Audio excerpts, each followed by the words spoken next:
শনিবার শুরু হচ্ছে ইতু পুজোর ব্রত। কবে শেষ হচ্ছে, এই ব্রত কেন পালন করা হয় জানতে আজকের ভিডিওটি শেষ পর্যন্ত দেখুন। শুরু করছি আমি সুমন্ত, আপনারা দেখছেন SM স্টুডিও।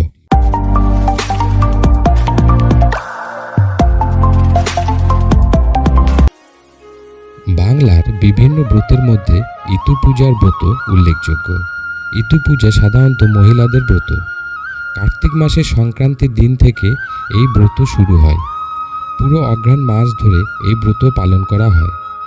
অগ্রহায়ণের সংক্রান্তির দিন এই ব্রত শেষ হয় ইতু বিসর্জনের মধ্য দিয়ে। একটি মাটির পাত্রে মাটি ভরে কচু, কলমিলতা, আখ, শুশুনি, ধান, পাঁচকলাই প্রভৃতি গাছ এবং বীজ বপন করে ইতু বানিয়ে তাকে পুজো করা হয়। প্রতিদিন শুদ্ধ বস্ত্রে ইতুকে জল দান করা এই পুজোর।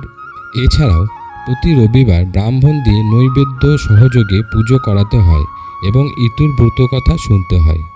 পুরো অঘ্রাণ মাস ধরে পূজার পর অঘ্রাণ সংক্রান্তিতে পুকুর বা নদীতে ইতু বিসর্জন দিতে হয়। ইতু কি বা কে, এ ব্যাপারে মতভেদ আছে। কেউ কেউ মনে করেন ইতু পূজার অর্থ হল সূর্য পূজা।